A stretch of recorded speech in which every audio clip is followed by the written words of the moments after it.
Good morning to everyone. We're the next group, and we will report the Chapter 6, Section 1, entitled Pond Productivity, Carrying Capacity, and Standing Crop.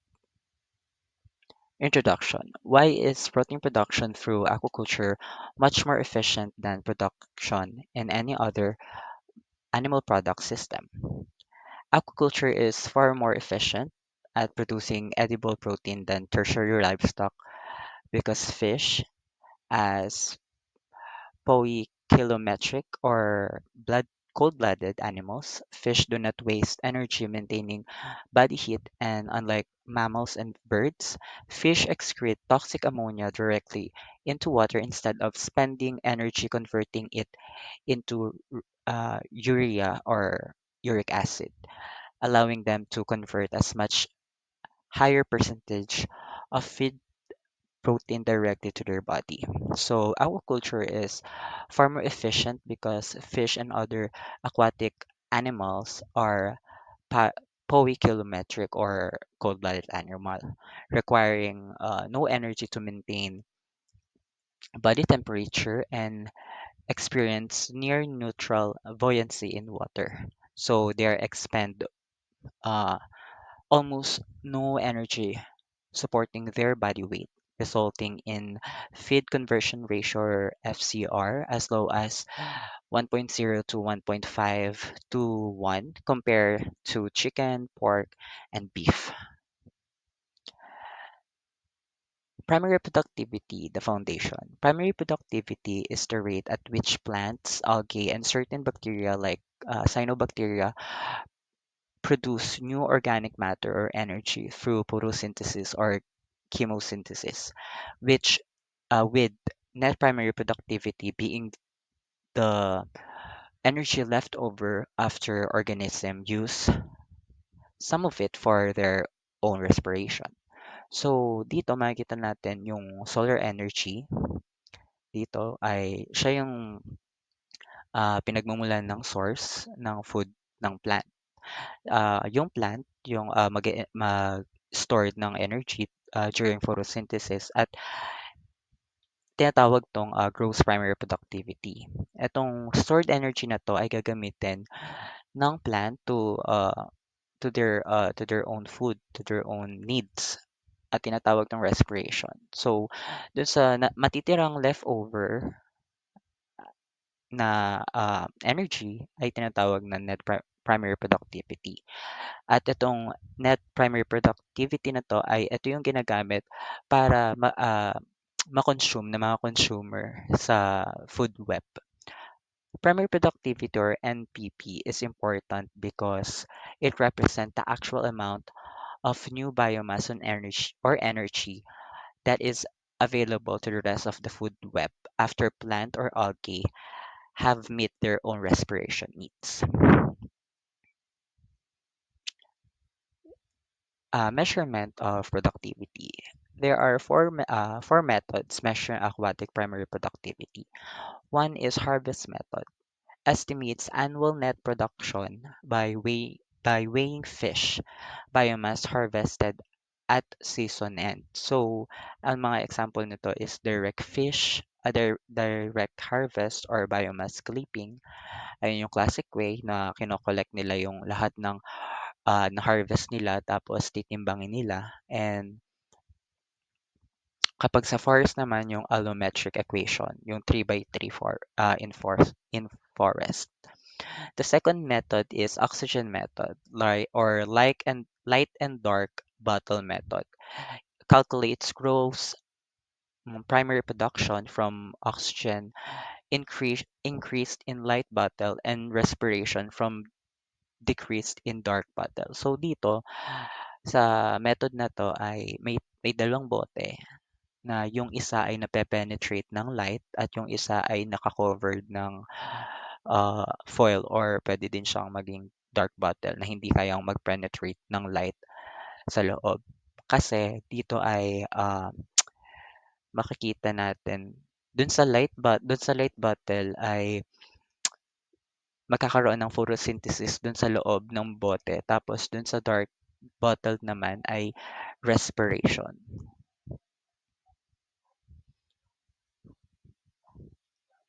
The third method is Dale method. The increase of DO in the daytime is net primary production, and the decrease at nighttime is half the uh, respiration. During the day, plants and algae photosynthesis, resulting to oxygen goes increase. During the night, only respiration happens, so the oxygen goes down or decrease. GPP or gross primary production minus the respiration of equals to net primary production or productivity or NPP for the whole ecosystem. So dito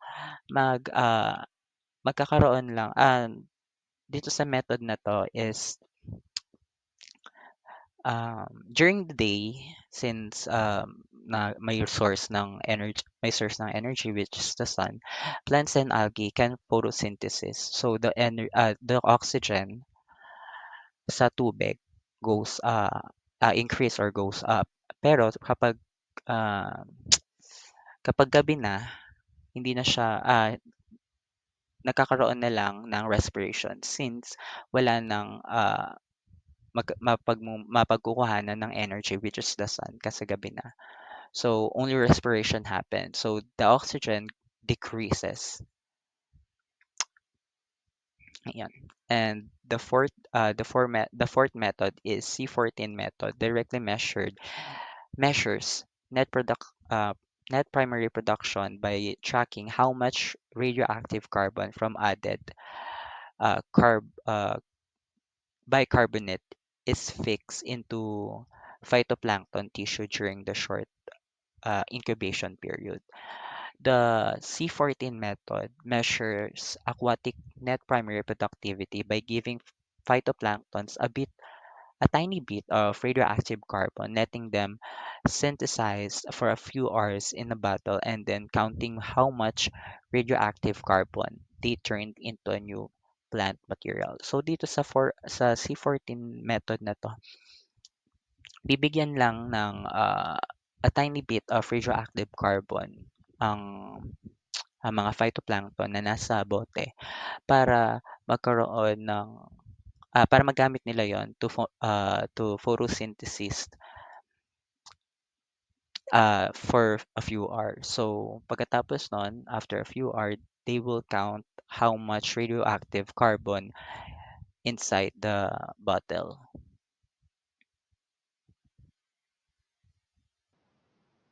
And for the continuation of our topic, I will be explaining what is secondary production, energy transfer, and ecological efficiency. Ang consumption ng primary producers ay tumutukoy sa pagkain o pag-consume ng mga organism tulad ng herbivorous, animals, protists, fungi at maraming bakterya ng mga halaman o iba pang primary producer. Sila ang unang kumuha ng energy mula sa plants, kaya sila ang first level na consumers. Food chain naman ay isang single patnod ng lalay ng energy sa loob ng isang food web. Ito ang sequence kung sino ang kumakain kanina para makakuha ng nutrition. Usually nagsisimula ito sa primary energy source na kadalasan ay sun, papunta sa producers tapos sa consumers. Trophic levels ay ang feeding positions ng mga organism sa isang food chain. Kasama dito ang primary producers tulad ng plants, herbivores, primary carnivores, secondary consumers at iba pa. Ipinapakita nito kung anong level ng energy transfer ang nalalagyan ng isang organism sa food chain. Energy transfer at ecological efficiency.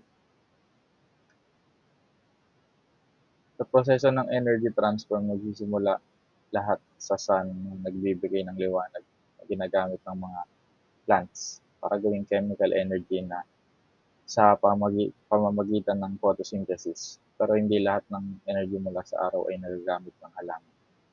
May bahagi ng sunlight na nalalampasan ang halaman o nasasayang dahil sa wrong wavelength o inefficiency ng photosynthesis. Kaya may energy loss dito. Ang gross primary productivity or GPP naman ay may markang star sa diagram. Ito. Tumutukoy sa total energy na nakukuha sa molecules ng halaman, pero may bahagi ng enerhiyang ito ang ginagamit ng halaman para sa sarili nitong respiration o paghinga. Ang natitirang energy na tinatawag na net primary productivity or NPP ang surplus energy na available para sa mga primary consumers. Pagkatapos, kinakain ng herbivores ang mga halaman at kumukuha sila ng bahagi ng energy na nakuha ng halaman kapag kinain naman ang herbivores ng predators bilang kanilang prey. Ang energy na nakuha nila ay naililipat sa mga predators. Sa madaling salita, habang tumataas ang trophic levels mula sa halaman, sa herbivores hanggang sa predators, nagkakaroon ng energy loss na dahilan kung bakit limitado lang ang energy na napupunta sa mga predator. Ito ang dahilan kung bakit mahalaga ang efficiency sa bawat takbang sa ecological energy transfer.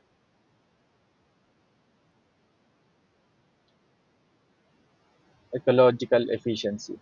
Ang ecological efficiency ay kung gaano ka-efficient sa paglipat ng energy or biomass from one trophic level to the next. Ibig sabihin, gaano karaming energy na nakuha ng isang organism at gaano karaming maililipat niya sa susunod na kumain sa kanya. Sa average, ang mga consumers sa bawat level ay kino-convert lang ang 10% ng chemical energy galing sa kinakain nila into their own organic tissue. Ito yung tinatawag na Lindman's Law. Yung 10% na ito ang ipapasa naman sa predator dahil dito sa 10% energy transfer per trophic level. Madalas ang food chains ay hindi lumalagpas sa 5 or 6 levels kasi paglampas doon halos wala ng energy na makukuha yung nasa pinakataas. Ang Lindman's Law or kilala rin as the 10% law ay nagsasabi na around 10% lang ng energy ang naililipat from one trophic to the next sa isang food chain. So if ang halaman ay may 100% energy ang kakain sa kanya, which is yung herbivore, makukuha lang ng 10%. Tapos kung may kumain sa kanyang herbivore, makukuha lang siya ng 1% ng original energy mula sa halaman. Ayun lang po. Thank you. For this topic, I will be reporting carrying capacity and its definition. Definition: maximum population size that the environment can sustain indefinitely given the food, habitat, water, and other necessities available in the environment, or simply environment's maximal law. Limit on the size of population is environment imposed. Ang carrying capacity ay yung maximum number of organism na kayang suportahan ng isang ecosystem nang hindi nasisira yung environment niya. Maraming factors to na nakakaapekto. For the next slide, I will be focusing on that. Based dito sa picture, sir, ginagawa nila ng solusyon kung paano ma-maximize yung mga environment na kailangang i-maintain. Ayun. As environment is degraded, carrying capacity actually shrinks, leaving the environment no longer able to support even the number of people or organisms who could formerly have lived in the area on a sustainable basis. Next slide. Factors affecting carrying capacity. We have 3 factors. First, the amount of resources available in that ecosystem. Ang dami ng resources tulad ng pagkain, tubig, oxygen, space at nutrients ang unang factor. Kapag marami ang resources, mas mataas ang carrying capacity. Pero kapag kaunti ang pagkain o oxygen, bumababa yung mga ecosystem na sinusuportahan ng population. Next is the size of the population and the amount of resources each individual is consuming. Nakadepende rin yung carrying capacity sa dami ng organism at kung gaano karami ang kinokonsumo nila. Halimbawa, kung masyadong marami ang isda sa pond at mabilis silang nauubos yung pagkain, bababa yung carrying capacity at pwedeng mag-cause ng stress o mortality. Kaya marami namamatay. Next, technologic efficiency advances. Example, aeration. Paglalagay ng mga aeration. Nakakatulong to sa technology para tumaas ang carrying capacity. Kunyari, halimbawa ang paggamit ng aerators nagpapataas ng dissolved oxygen. Dahil dito mas maraming isda yung kayang buhayin sa pond. Okay, for the next slide. Next is environmental limits to population growth. The decline reflects increasing environmental resistance, which becomes proportionately more important at higher population and densities.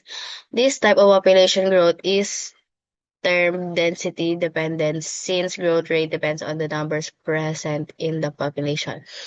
The point of stabilization, zero growth rate, is termed saturation rate or carrying capacity for that organism. Population growth in nature does not increase forever. Instead, it is limited by the environment. These are we have two types of population growth: exponential growth and logistic growth. In exponential growth, the population increases rapidly because there are plenty of resources like food, water, and space. Parang walang limit kaya tuloy-tuloy yung pagdami nila. Isa logistic growth, population reaches a point called carrying capacity, the maximum number of individuals that environment can support sustainably. This is also known as the saturation rate or the point where the growth rate becomes zero. Sa carrying capacity, hindi nadadagdagan ang population dahil sapat lang yung resources para kasalukuyan bilang ng organism. Example dito yung sa picture na to, is a fish bowl. Fish in an overcrowded fish bowl shows how limited space and resources can restrict population growth. The next topic is standing crab, or the total dried biomass of living organism present in a given environment. It is the total weight of fish in the pond. The total biomass in production ponds is composed primarily of phytoplankton, zooplankton, and the culture species and other microorganisms like bacteria, fungi, etc. Biomass is the total weight of living organism versus the phytomass, or the total weight of plant biomass. Standing crab is measured by cell counts or chlorophyll, a concentration index of phytoplankton abundance. Fish farmers use pond color and turbidity as measure of phytoplankton standing crop. Critical standing crop is a condition of culture culture environment wherein fish will not gain or lose weight. So the critical standing crop is the level of phytoplankton biomass, often judged by pant color or and turbidity. In an aquaculture pond where primarily production exactly balance the respiration demands of the entire community of zooplankton, phytoplankton, the culture fish, and the bacteria. So the culture fish either gain nor lost weight because the oxygen and food availability are just sufficient for maintaining but not for growth. So, yung critical standing crop is uh, doon natin malalaman na ang cultured fish is hindi mag-gain at maglo-loss ng weight kasi yung binibigay na supply ng oxygen at food nila ay efficient lamang just for the maintenance, pero hindi nito kayang palakihin yung cultured fish. Sa standing crops naman, um, fish farmers, makikita nila or magagamit nila yung color ng pond at nung turbidity or yung linaw or kalabuan ng tubig para ma-measure yung phytoplankton sa isang fish pond. So, yun lang po yung report namin and thank you for listening.